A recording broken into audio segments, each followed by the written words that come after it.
जाबू हाय गढ़मंडला किला महल देखन जाबू, देखन जाबू हाय गढ़मंडला किला महल देखन जाबू, देखन जाबू हाय गढ़मंडला किला महल देखन जाबू, देखन जाबू हाय गढ़मंडला किला महल देखन जाबू, देखन जाबू हाय देखन जाबू, देखन जाबू हाय देखन जाबू, देखन जाबू हाय देखन जाबू, देखन जाबू हाय देखन जाबू, देखन जाबू हाय गढ़मंडला किला महल देखन जाबू, देखन जाबू हाय गढ़मंडला किला महल देखन जाबू।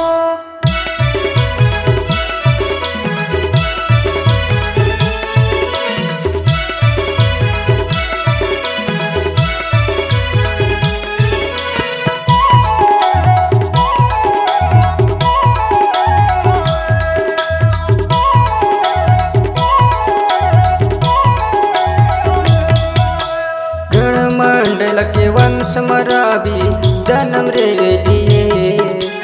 अपन राज माँ चांद के सिक्का इन लारे चलाए, अपन राज माँ चांद के सिक्का इन लारे चलाए।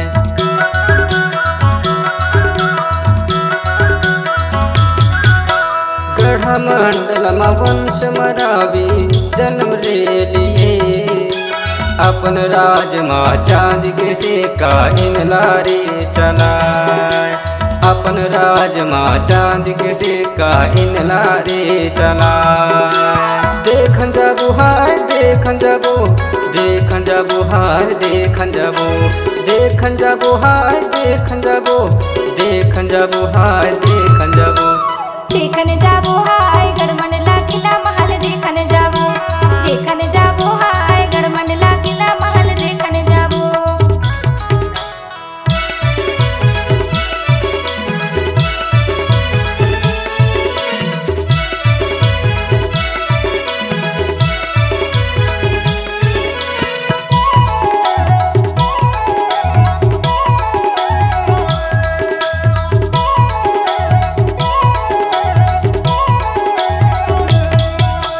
किला महल के 11 बुर्ज धीरे धीरे गिर जाए, चल चल संगी देखे जाबू मन लारी लुभाए, चल चल संगी देखे जाबू मन लारी लुभाए।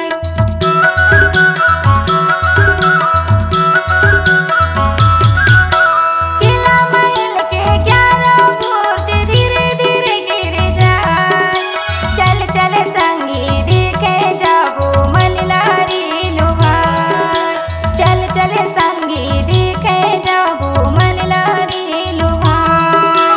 देखन जाबू हाय देखन जाबू, देखन जाबू हाय देखन जाबू, देखन जाबू हाय देखन जाबू, देखन जाबू हाय देखन जाबू। देखन जाबू हाय गढ़मंडला किला महल देखन जाबू, देखन जाबू हाय गढ़मंडला किला महल देखन जाबू।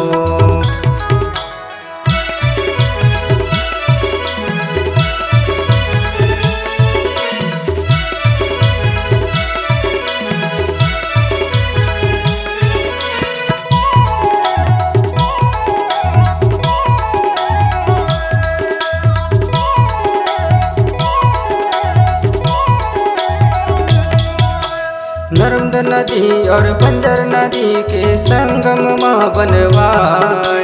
सन 1651 में महल रे बनवाए, सन 1691 में महल रे बनवाए।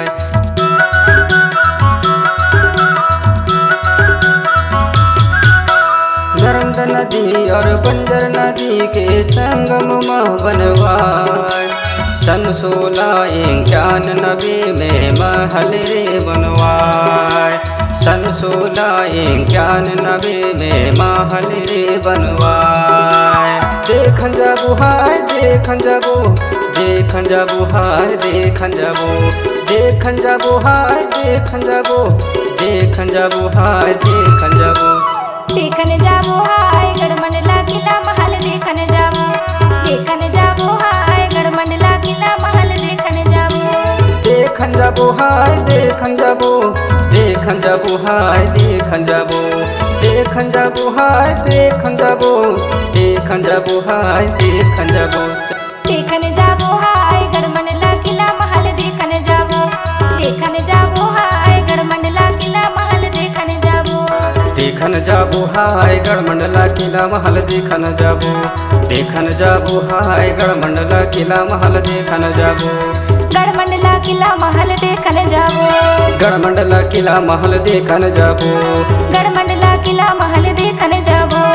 गढ़मंडला किला महल देखन जाबो।